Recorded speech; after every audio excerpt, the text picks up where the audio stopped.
Hello everybody and welcome. My name is Andre Hengschuh, but you can call me Gretorp. Today we'll be looking at mining efficiently in this week's edition of Trick Tip. So how many workers do you get? Too many, and you have a lot of workers just laying around doing nothing.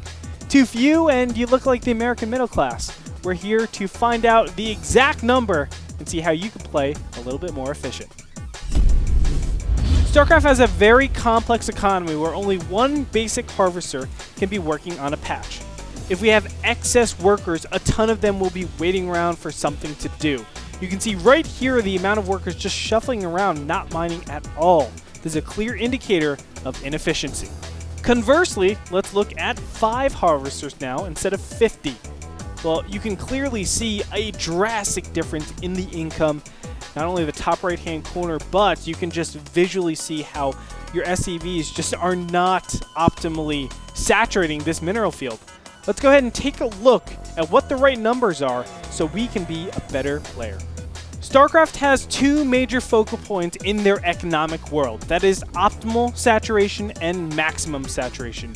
Optimal saturation is when you have the amount of workers where all workers are mining optimally. So what is optimally? It's when you're mining 40 minerals per minute per SCV. It takes approximately 16 workers to mine 8 mineral patches, or 2 workers for every 1 mineral patch. That will yield you 40 minerals per minute, which is where you want to be. Now, the maximum saturation is the maximum amount of workers in which your workers are still mining for you. As you can see from the chart, past 24 workers or maximum saturation is where you won't yield any more minerals from those SCVs or the harvesters. As you can also see, the difference between maximum and optimal is that every subsequent worker after optimal saturation, or 16 harvesters, only yields half the income, which is only 20 minerals. Now note, to pay for a harvester, instead of it taking 1 minute and 15 seconds, it now takes 2 minutes and 30 seconds. It's very important as you move forward and prepare for these timings, whether you're attacking or defending.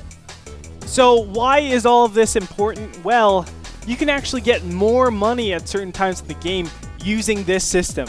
You know exactly how many harvests to go to, and then you can allocate all the rest of your money to stuff like a bigger army. You just have more stuff than your opponent.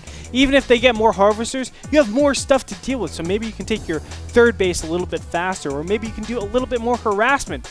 That's what's so powerful, and that's something you also should check out with the pro gamers. You've heard it so many different times. Macro over micro. Macro gets you more units. Micro lets you deal with them a little bit better. But macro is the way to get better, and this is the short tip to actually get you to that higher rank. So when you're watching the pro gamers, watch how they manage their economy while waging war. It's something that is truly spectacular. Well, that's going to do it for this week's edition of Trick Tip. I hope you guys enjoyed that. And if you have anything you want explained, please email me at gretorp@nasl.tv. I'll be more than happy to do that. That's going to do it. Back to you guys at the live broadcast.